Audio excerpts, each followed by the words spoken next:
Welcome back to the Rich Dad Radio Show, where we're talking about the good news and the bad news about flipping real estate. I am your host, Brent Daniels, and I am telling you this: if I can do this business, so can you. And we know on this show that the most proven path to financial freedom is through discounted real estate.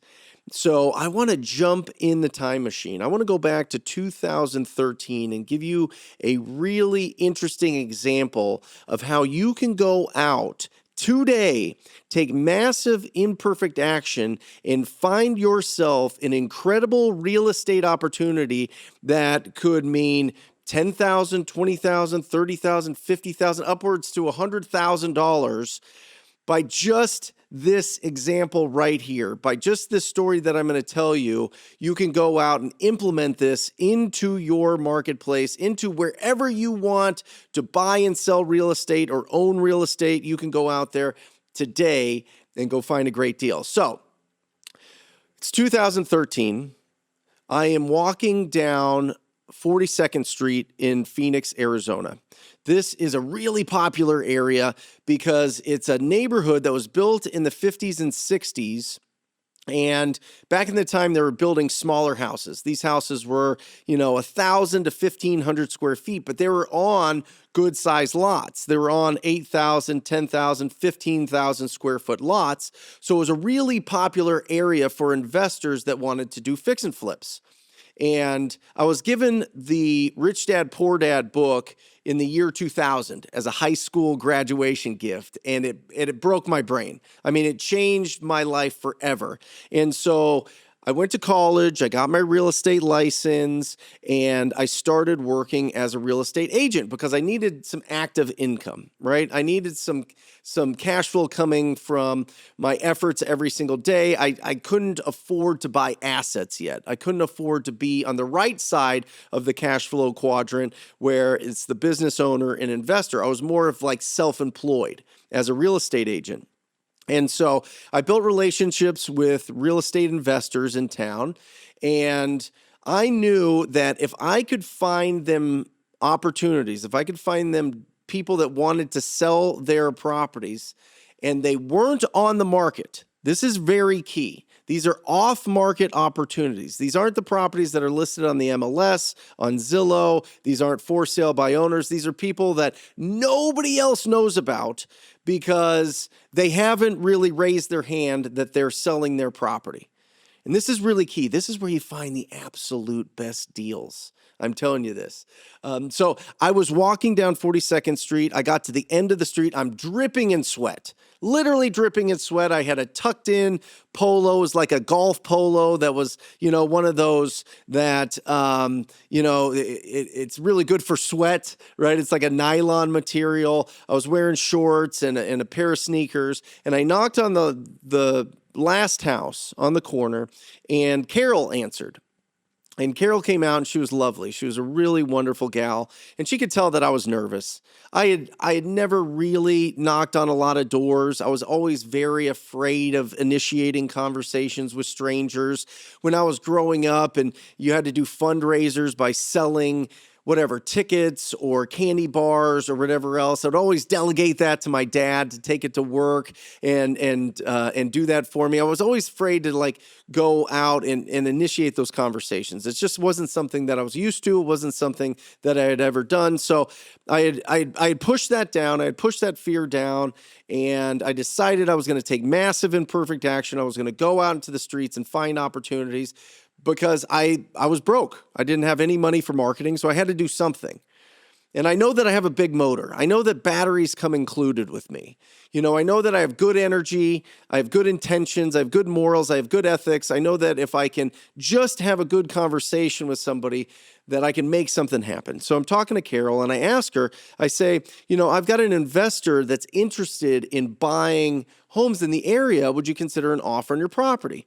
And Carol said, no. I love the neighborhood. I raised my kids in this neighborhood. They live around the corner. All my friends are here. I would never leave this neighborhood.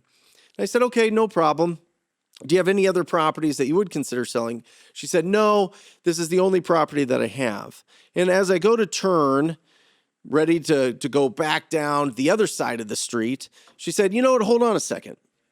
I have a friend, Margie, and I am the caretaker of her home. She has the home 4 houses down, and she's 92 years old. She lives in New York City, and she hasn't been to the house in years. I just make sure that the landscapers keep it clean so she doesn't have a lot of code violations. And let me go inside and see if I can get permission for you to reach out to her to see if she would sell her property to your investor. I said, okay, great. 5 minutes later, she comes back with a slip of paper. Had name, address, phone number on it. And she said, Margaret said, give her a call and start and see if there's something that you guys can put together there. And I said, okay, great. So I'm walking back down the street to my car, and I was like, you know what? I'll wait until I'm out of the heat. I'll go back home and I'll give her a call. But then I knew I was going to be a coward. I knew maybe I would chicken out. Maybe I wouldn't make that call, and because I didn't want to be disappointed. Right? I didn't want to call and Margaret say, well, she doesn't really want to sell the house. She just wants to know how much it's worth. And it would just be a waste of time. All of these hallucinations going on inside my head. And I said, stop it, Brent. Stop. Just call her right now. So I stopped. The sun is literally baking me. If you've ever been in Phoenix, May, June, July, it's basically like getting cremated. And I dialed the number, Margaret picked up, and we had a wonderful conversation. She was so incredible. And I asked her the 4 main questions that I really needed to understand to be able to tell my investor about this property. And the 4 main questions are, what is the condition of the property? What is your timeline to sell this property? What is your motivation? Why are you going to sell it? And how much do you want? Right? And guys, I'm telling you, if you understand, if you've never had a conversation with a property owner, if you just find out those 4 things, you win. You pre-qualify every single property owner every single time based on those: condition, timeline, motivation, price. The condition was basically original. It was like a museum in there. She had a ton of personal property, and She wanted to leave some of it, but she wanted to do an estate sale before we closed. I said, not a problem. I can organize that. Her timeline was she just wanted to sell some of her personal property and then close as soon as possible. Her motivation was it was a second home. She never goes there anymore. She's getting older. She just wanted to liquidate it so that she would have the money in her trust. And, at the time when she did pass, she would be able to divvy that up a lot easier amongst her family. And the price she wanted was $180,000. So I took that back to my investor, and his name was Derek. And Derek said, yeah, that'll work. I think that's a great deal, Brent. I can't believe you got this deal. And I was like, oh, okay. Well, will you pay me 3% commission? And he was like, yeah, absolutely. And I was like, oh my gosh, this is the cheat code. 3% of $180,000. It's like over $5,000. Oh my gosh. I was just out, knocking on doors. Like, this didn't cost me anything. This is incredible. Oh my gosh. And then I realized if I just had the name, address, and phone number of people that had original condition or really rough properties, I would be set for life. That's all I need. All I need to do is have conversations every single day and make offers on these properties, and my financial problems will disappear. And it's the absolute truth. I'm telling you, you just get the name, address, and phone number, and you have the courage to reach out to these property owners and see if they would consider an offer in their property. You are set. You are absolutely set. That was an incredible lesson that I learned that day. Just give me the name, address, and phone number, and let me build up enough momentum to reach out to them, and maybe they'll reject me. Maybe they won't want to sell their property. Maybe they'll even be mean. It doesn't matter. As an entrepreneur, we need to be like rhinos. We need to have really thick rhinoceros skin. And as long as I have that name, address, and phone number, and I have that thick skin, and I have the energy that I have and the excitement that I have for this business, I could do anything. And so I'm going to the closing table, and the title and escrow company sends me the settlement statement, and I just wanted to see it to make sure that my commission was on there, because usually your commissions are on the MLS. Usually you're getting when you're a real estate agent, you're working off of the MLS, so you know what your commissions are, and the title company knows what the commissions are. So I just wanted to verify that they had it right, and I saw, boom, there's my commission, 3%, 180. Awesome. But then I looked at the top of the settlement statement, the closing statement, and Derek's company isn't on the top of the settlement statement. He was on the purchase agreement that I got signed between him and Margaret, but then now he wasn't on there. And then it was some other company's name. And then at the bottom of the first page, there's a line item, and it said assignment fee. And I look over under the buyer, and it says $40,000. And I was confused, and I was like, okay, what is going on here? So I reached out to Derek, and I go, Derek, who's closing on this deal? Your company's not on the closing statement. It doesn't make sense to me. He goes, oh, no, I sold that property. I said, what? I go, what do you mean you sold that property? You don't own the property. How do you sell a property that you don't own? And he said, oh, well, don't worry about it. I assigned it to a buddy of mine, and he's going to be closing on it, but you still get your commission. And I was like, okay, I don't understand what's going on here. As long as I'm getting my commission, great. So Margaret has everything approved by her attorney and her real estate agent in New York. It was a good deal for them. They liked it. Derek sold the property to another investor, and he earned $40,000 without ever putting any money into the property. So I kind of put that in the back of my head, and I was like, okay, whatever. Let's find some more. So I went out and I found 2 more deals in similar neighborhoods. Brought it to Derek. Derek paid me my 3%, but he doesn't close on it. Somebody else is closing on it. Now it's a different company. Now there's another $30,000 under something called an assignment fee. And I was like, what is happening here? I said, Derek, you got to explain to me what's going on. And he said, Brent, have you ever bought a car at a dealership? And I said, yeah. And he goes, did you turn in your car to them? Did you get a trade-in value for your car when you did that? And I said, yeah. He goes, why'd you do that? Why didn't you just clean up your car, get it detailed, get new tires, put nice rims on it, get it beautiful, put it on the open market, and get as much as you could for that property? And I said, well, it's not convenient. I don't want to do that. I don't want to have to sell it and go through that whole process. I just want it to be done. I just want the new car, and I want the old car to be gone. And he says, that's what people do with real estate. And I said, what do you mean? He goes, every single day, people will trade price for speed and convenience. And I said, okay. And he says, so when you find properties that are in original condition and really rough shape, oftentimes the property owners don't have a budget to go in and fix this up to get full market value. So they want to sell it to a cash investor to just be rid of it for speed and convenience. I said, yeah, that's what I'm running into. Those are the deals that I'm bringing to you and putting them on your plate. But it looks like you're selling them before you even own them.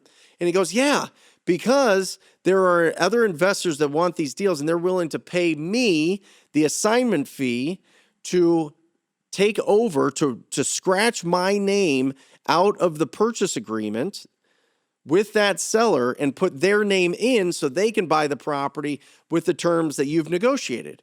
And I said, what? I said, so if I'm a buyer on a purchase agreement, I can go to a seller and give them a cash purchase agreement to purchase their property, and then I can reach out to other investors to see if they want to pay me to scratch off my name and put their name in, and they can buy that property and do that deal and fix up that property. He said, right. And I was like, well, why aren't I doing that? And he goes, well, do you have the money in your bank account to be an actual cash buyer? You can't lie to the sellers. You can't tell them that you're going to buy it cash if you don't have the cash. And I go, no, I don't have the cash, Derek. And he goes, yeah, that's what I thought. That's why you need me. I have the cash. It's in my account. And I was like, okay. And so I was just chewing on this and chewing on this and chewing on this. And I was like, man, if I only had the money in an account, I could be the buyer, and then I could assign my rights to purchase this property to somebody else, and I could get these big fees. By the way, I did 3 deals with Derek, and he made $92,000 in assignment fees by literally replacing himself in the purchase agreement. Actually, in chapter 5 of Rich Dad, Poor Dad, Robert Kiyosaki talks about the same thing. He did this exact same strategy with an apartment complex and made $50,000 in 3 days without having to put any money into it. But I never saw it. I never understood it. When I read it, it didn't make any sense to me that somebody would pay you so much money for the right to purchase a property. But the fact is this: when a seller signs a purchase agreement with a buyer, that buyer has the exclusive right to purchase the property. They can't sell that property to anybody else. As soon as that happens, that is an asset. That is an asset that you can sell.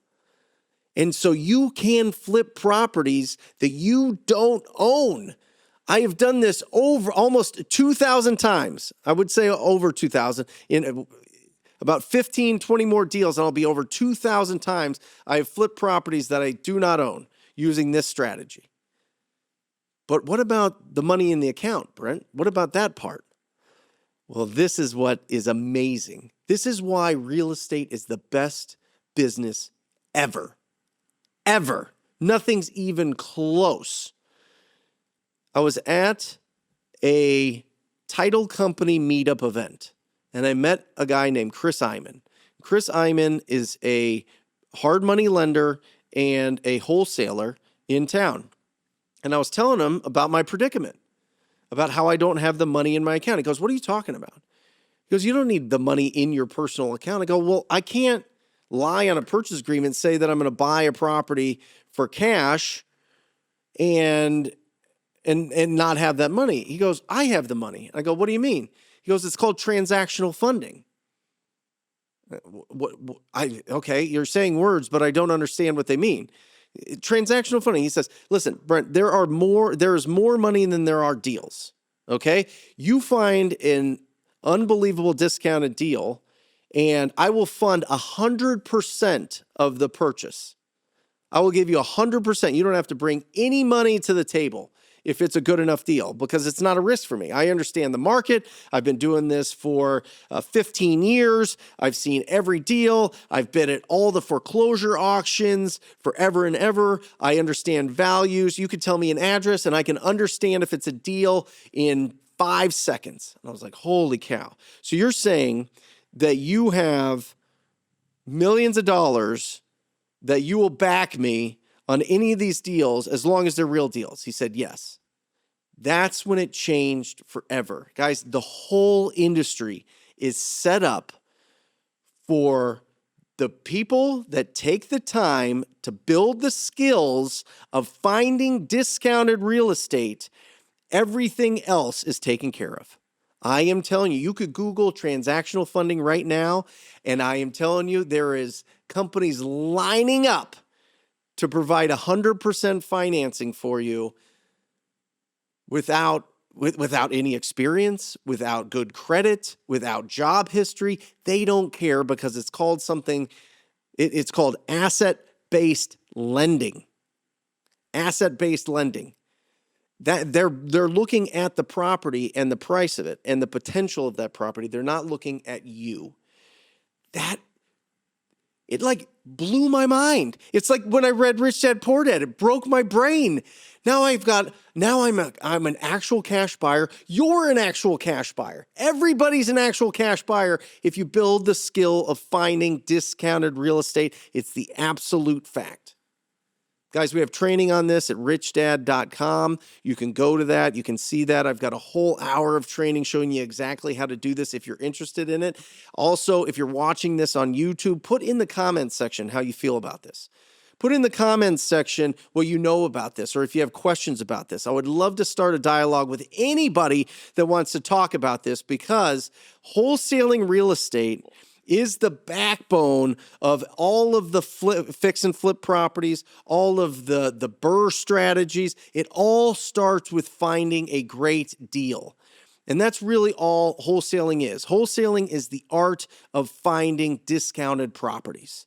And you could do it in so many different ways. And I'm so excited that they've unleashed me on this podcast and on this YouTube channel to really educate people on the right way to do this and how to do it so that you can just focus on actual income-producing activities and not get wrapped up in education mode or just kind of staying in neutral because you're not exactly sure what actions to go out and take. I am here to give you instruction on how to go out and find the absolute best real estate deals possible in your marketplace. Step number 1, go out into the streets and find the roughest looking properties that you can.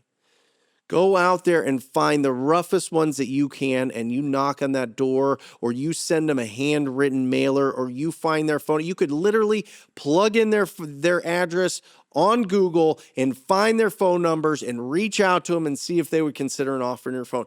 This is how you build the momentum in your real estate journey. Because as soon as you start building that skill, you can replace your 9 to 5. And then you move from the E quadrant to the S quadrant. S quadrant means a specialized skill. You're building a specialized skill.